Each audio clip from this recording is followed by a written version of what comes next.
97.7 Dundalk FM. Town Talk. Now, I'm delighted to be joined in the studio by two guests here this morning. It's still morning for another 20 minutes, so before noon, it's still morning.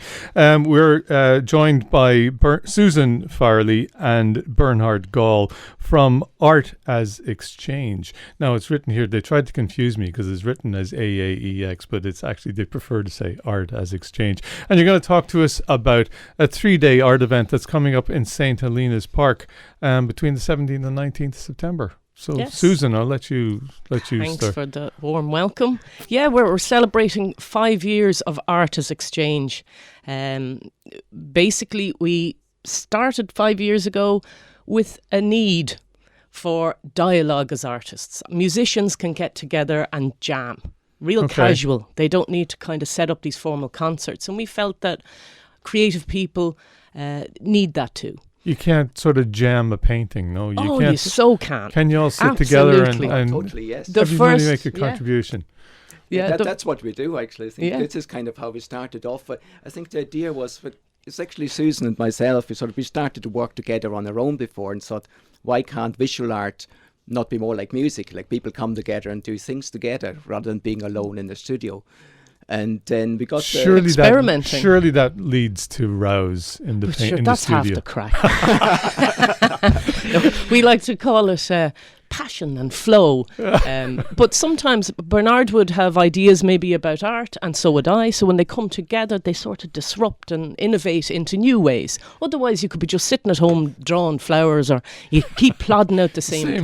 The same old stuff you've always done. So, and do you find that people with similar interests gravitate together? Absolutely. Well, I think very interesting is we have a very diverse group, and the first surprise for us was that it started off, as I said, Susan and I just working together privately. Then Creative Spark made the call out and say what's missing, or asking for suggestions. And I wrote in and saying, like, we really should have an initiative bringing artists together for exchange between them, whatever that is.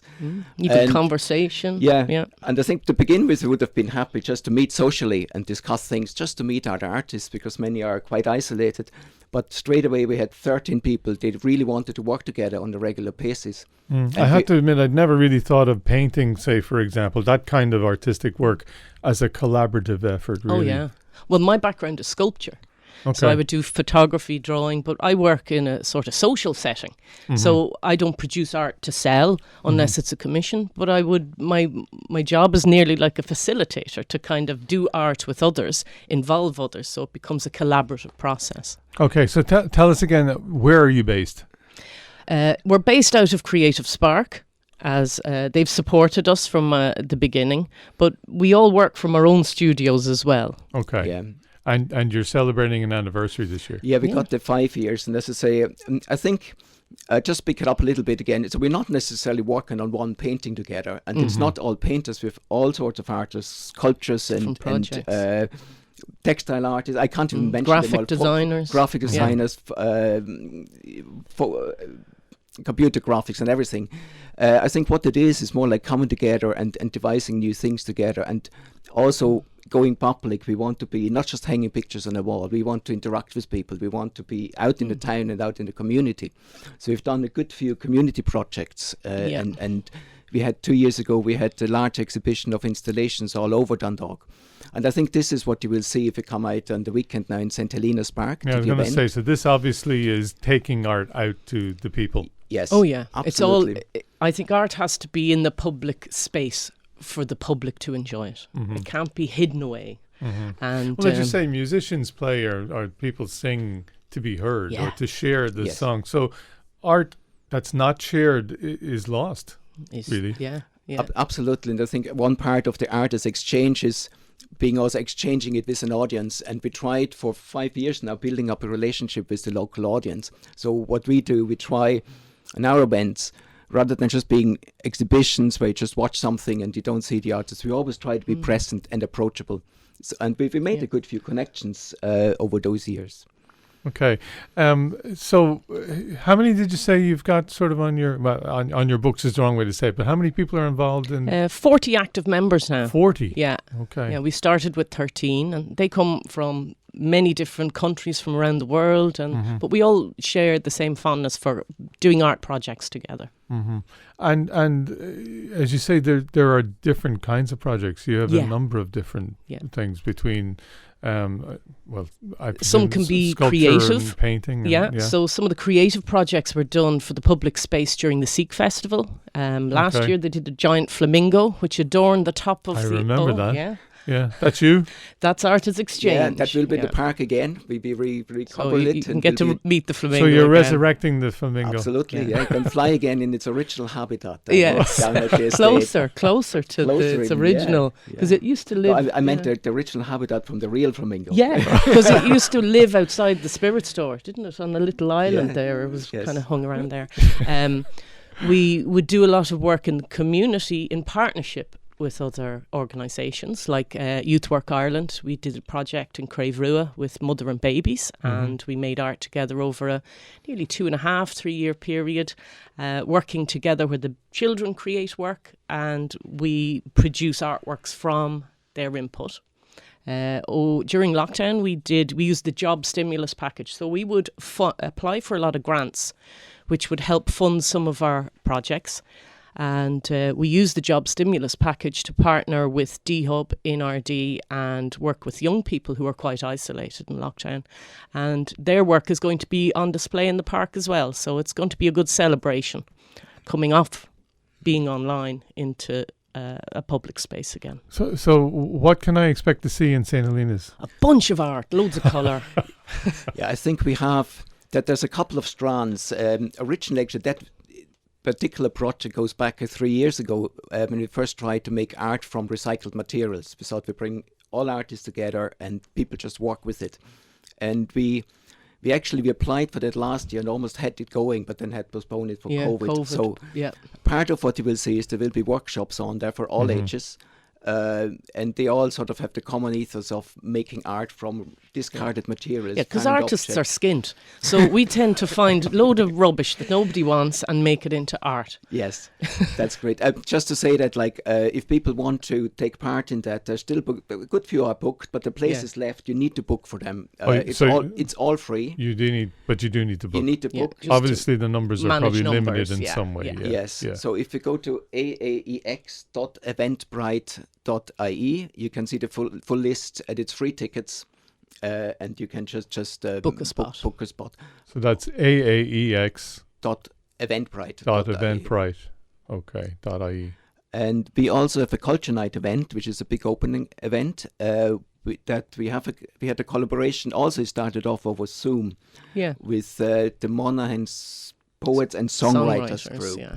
So I saw that and I was looking at it. I was trying to figure out it's in as an abbreviation. Moppa. Yeah, we like our abbreviations and acronyms. Okay.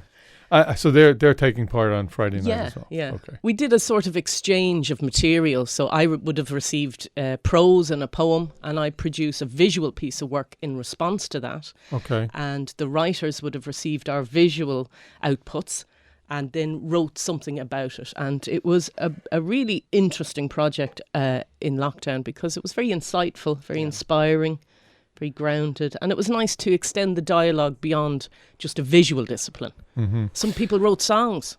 Mm-hmm. And it was fun. Do artists tend to work a lot in isolation? Sometimes. I think visual artists do, and I think there might be, I was thinking a lot about it, there might be historical reasons where you have to think as a painter is, even so we know people had studios over the centuries and it wasn't just one artist. It's a little bit romantic, that notion, holed up in your attic with your beret on, musing at your, that I don't think that's realistic. No. We're parents, we're carers, we're cleaners, we're cooks, we're gardeners, and it's nice to find people who are in that same sort of rhythm with us and find common ground. There is, I think it is a thing, it's a known thing, it's called professional isolation among visual artists because many are in their studios. And I find even if you're exhibiting, if you're successful, what that means sometimes, you just deliver your artworks, hang them up, there might be an opening, and after 4 weeks you collect what was not sold. Yeah. You know, but you have There's no direct- exchange no that's exchange, tangible. No direct. So No, I suppose what was in my head when I asked that was the lockdown situation. Yeah.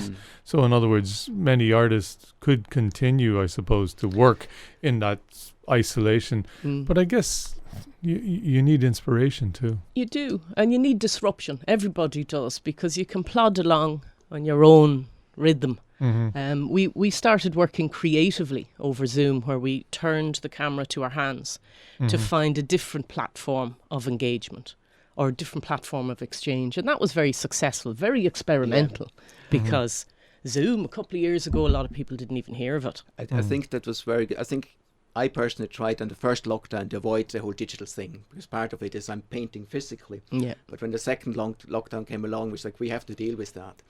And Zoom is a new medium, we have to deal with that. And it was actually Susan who suggested that we should just record Zoom sessions. We all put the camera onto our workspaces. We can play with, instead of the names, you can put bits of poetry into your text fields, and we can arrange things. And I think at the beginning, we thought of it more like of creating interesting videos. We set a work time of 20 minutes and were focused on the video. But what happened is that people really enjoyed that. You start to create a sense of flow. It is quite meditative. And because you're you have the engaged with your connection work. again, isn't it? Even so, you're together apart, and people really enjoyed it. At the end, we've worked for an hour. We did it in silence, which was quite interesting.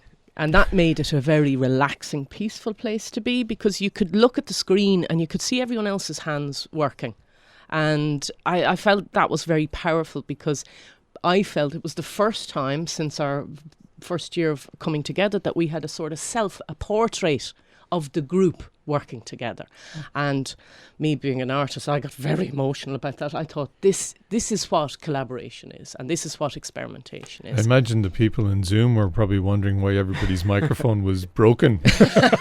Well, I hope they weren't watching in. They weren't invited. If anybody wants to see them, they're actually on our website, which is called AAEX.artspark.ie. So if you're interested, you can see them. It's a bit like watching paint dry, but in an interesting but it's way. quite relaxing. But it's watching a creative process. It is. In progress. Many creative processes, in tandem or in it sort of celebrates the reason why we wake up, because obviously we don't do it for the salary.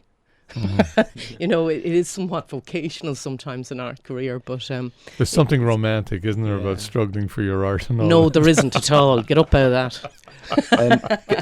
Can I just also mention, like, one other thing we will have in the park is we have sort of a large-scale interactive installation which focuses on sort of language diversity, location, and location where people come from. And we realized, well, we always wanted to be an open group from the very beginning. We are open to any career stage, any art discipline, any background. We just naturally have become a very diverse group. Like, we have an age profile from 25 to retirement age. And we also realized we have 9 different native languages spoken, including Irish, apart from English. So we will put a little bit of focus. We try to focus on this, so there will be people you have some words there in English with our translations, and people cannot do that. And because I think over the centuries, artists have always strived to challenge norms in society. And I think one of them would be about, well, just because English isn't your native language doesn't mean you can't be creative with it. Like, art is a visual communication tool. Where do you draw inspiration from? I'll talk to you, Susan, first. It could be anywhere. I like to read and garden, but I love punk. I love music. A day I would listen to a lot of music while I work. So if you're listening to a piece or reading a poem or whatever it might be, does something pop into your head as, maybe I should put that down on a canvas or sculpture? I'm a big believer in notebooks, because I don't think I'm always available. I don't have the availability to launch into a piece of work. So sometimes I'll record it in words, or I might draw a sketch, or I might take a passage down or write down the name of a song or band. So you jot down an idea or you do something. So and I presume what you start with sometimes is not what you finish with. No, hopefully not, because I like that fluidity or that kind of excitement. The unknown is exciting. Everything is planned out in life, but art is a lot of unknowns. What about you, Bernhard? Where do you have anything that particularly inspires you? I think it's interesting, because I've been I've sort of two heads. I always thought of myself as a painter first of all, but I painted for over 20 years just on my own. I was one of these painters in the studio and working through my own things. But I also have a background in the theatre. I started theatre for a variety of reasons. And I think with Artists Exchange now, those things come together. So what I missed from the theatre in the visual art world was that people with different backgrounds, different ideas, different skills and expertise all work together on one thing. And this is sort of really what inspires me. As Susan says, but like you go in and you don't know what to get out of it. That's the whole point. So you might have some point you start off from, some idea, but then you rely on the others, and that's the excitement. And it's like a football It's like team, a cocktail, like a we good all work cocktail. together and Like so many of us think about, the National Gallery, say, Yes. or museums. Yes. And we look at things and we say, many of them, I suppose, were commissions, perhaps, in the old A form paintings of or currency, whatever. a It was sign of wealth. yeah. They're political statements. And, in some ways, art in museums is a very restrictive way of engaging with art. Stand in front of that and like it. No, what if I don't want to? What if I'm bored? What if I want to make it myself? What if I want you That's to what I'm make it getting with at. me? Like, I mean, that's a different kind Yeah. of concept, totally, You got to thank the 60s for that.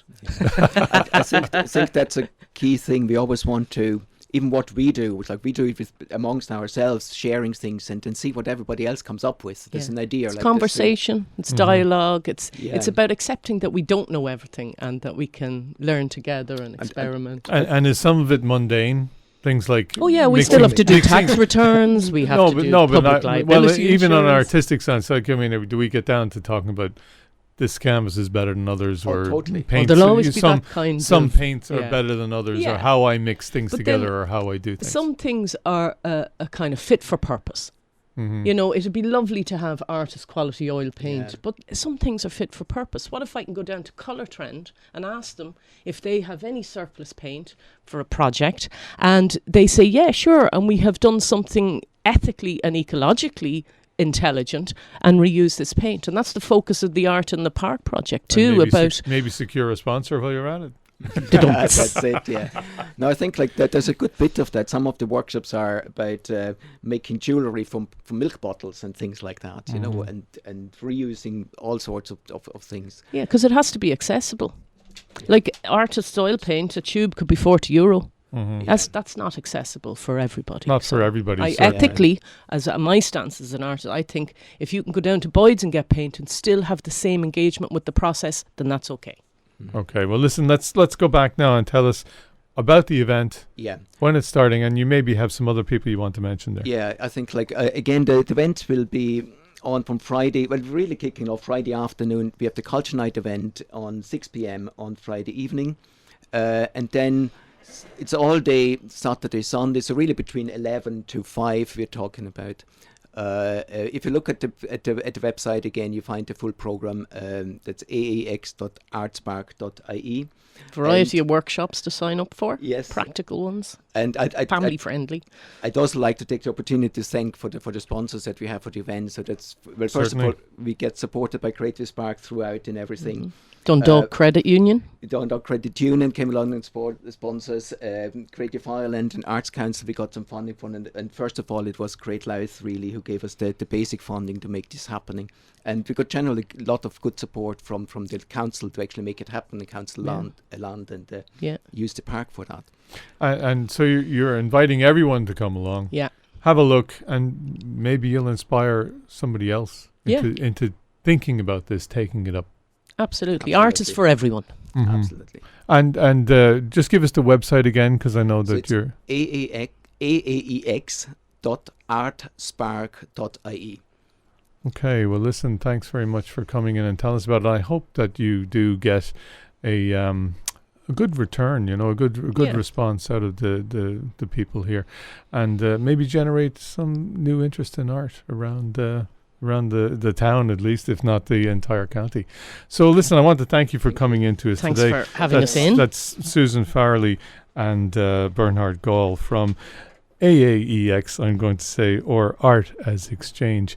And don't forget that exhibition. It starts in St. Helena's Park, starting on Culture Night on Friday the 17th and carrying on through to the 19th of September right here in St. Helena's Park.